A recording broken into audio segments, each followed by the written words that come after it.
Nvidia's 50 series of graphics cards have always proven to be some of the most popular amongst each generation, from the GTX 750 Ti to the GTX 1650 and 1050.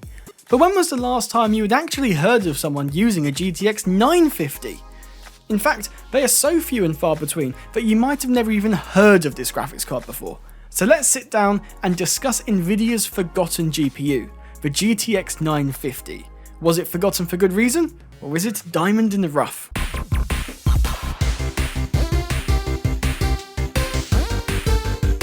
Despite only feeling like a few short years ago, the GTX 950 was released way back in August 2015. Based on Nvidia's now aging Maxwell architecture, it's also equipped with 2GB of GDDR5 memory, which is the absolute bare minimum that you can use for modern gaming. And even that is questionable. The GTX 950 also supports SLI, though it's probably not a configuration that anyone actually bothered to go with, and probably one that you shouldn't bother to go with. But if you want me to test it out anyway, then be sure to leave a comment down below. For today's testing though, we'll be looking at this model from EVGA.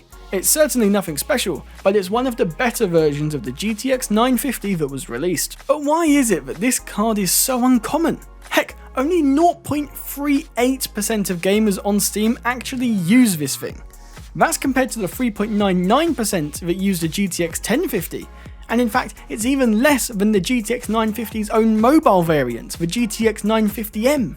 Well, let's start by looking at pricing. Nvidia released a GTX 750 at $119, the GTX 1050 at $109, but the GTX 950 at $159. That's only $40 away from the far more popular GTX 960, which was actually based on the exact same chip. This was made worse by the fact that no GTX 930 was ever released by Nvidia, and so the lowest end card in the entire 900 series lineup was the $159 GTX 950. And that's a big pill to swallow for the most budget-conscious gamers of the era. And as a result, many opted to go for a used 700 series graphics card instead, because they provided much better value for money. So what's it like to actually use this card in 2021? Well, the TDP of less than 100 watts makes this card very power efficient, and under load, we see temperatures stabilizing at roughly 70 degrees Celsius, and idling at closer to 50 degrees Celsius. These are very respectable temperatures and mean you won't need to worry about any additional cooling efforts. That's a plus in my book. In gaming though, we saw underwhelming performance to say the least. This is certainly a bottom tier GPU and wasn't designed for the ultimate gaming experience. In fact, it's barely a 1080p class card. This would be much more suitable for the 720p gamer. And so it's finally time for the bit you've all been waiting for. It's time for the benchmarks. Our test system is using a Ryzen 1700 paired with 32GB of DDR4 RAM.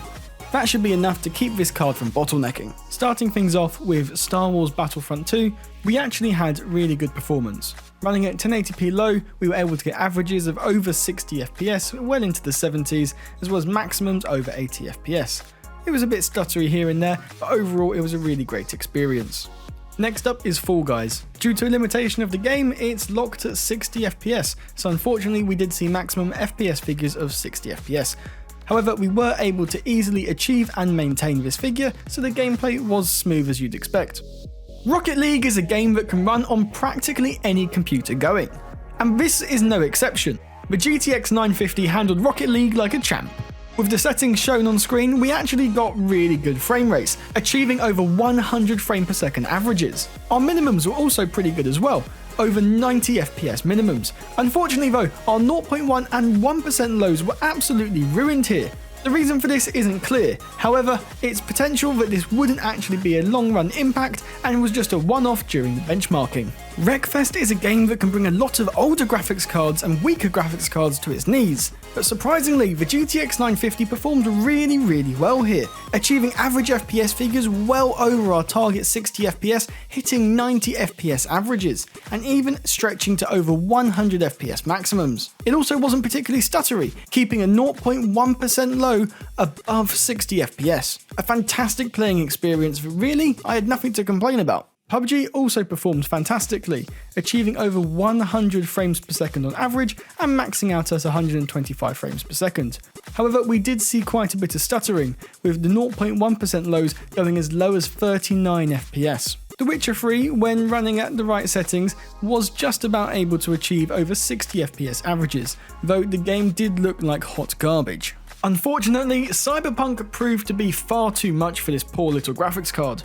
I originally attempted running this at 1080p, however this was far too much for the card to handle. At 1080p we barely came close to a 30 FPS average, achieving only 24 FPS averages and dipping as low as 7.1 FPS in our 0.1% lows. And so I thought it was best to turn this particular game down to 720p, where here we were still unable to reach 30 FPS averages, only going as far as 29 FPS on average. And so, if you want to play Cyberpunk 2077 on your GTX 950, well, I hope you're okay with tolerating 720p graphics and the lowest possible quality texture details. But if this card isn't a good gaming card, then what is it good for? Well, the answer to that is not very much, but I do make good use of this thing every single day. I personally use this for transcoding on my Plex media server. It can handle up to 2 4K video streams, and if I was to modify the BIOS, could potentially handle more. It's pretty much at the bottom of the pack in terms of graphics cards for this, but for the price I paid, it's all I need, and it came at a good price of only £35. So should you buy the GTX 950, or is your money better spent elsewhere? Well, the GTX 950 closely resembles the performance of the GTX 1050, a much newer card which can actually gain you a few extra FPS for essentially the same price. So if you are keen on going Team Nvidia, perhaps look at the GTX 1050 instead, as you'll have much more luck tracking one down and you might get a few extra FPS for your hassle as well. In terms of competition and alternatives from AMD, it was released at roughly the same price as the AMD R7 370. However, Nvidia's GTX 950 outperformed and outclassed it in virtually every single test. In fact, the AMD 7870 is actually a much closer comparison in terms of gaming performance. So wrapping back round to the question I posed at the beginning, should you buy a GTX 950 in 2021? The honest answer is no. Its current pricing of over £100 puts it dangerously close to MSRP prices, and by the time that prices reduce to the normal amounts, well, this card isn't exactly going to be overly useful. It's going to be pretty redundant, and it doesn't make sense for gaming when you can buy older but faster cards for the same or less. So sure, if you can find it for less than £40, I'd say pick one up. It'll be fine for esports games, but anything else, you'll be targeting 720p gameplay. And so if you guys did enjoy that video, then as always, be sure to hit like and subscribe because it really does help the channel out. I've been trying to upload weekly recently, and I think that the channel's been doing pretty well. We've seen an uptick in views, an uptick in likes and subscribers, so I think we're doing really well at the moment. So if you do find this video or any of my others useful, or you just enjoy watching them, then be sure to share them with your friends as well, and leave a comment down below letting me know that you actually enjoy my videos.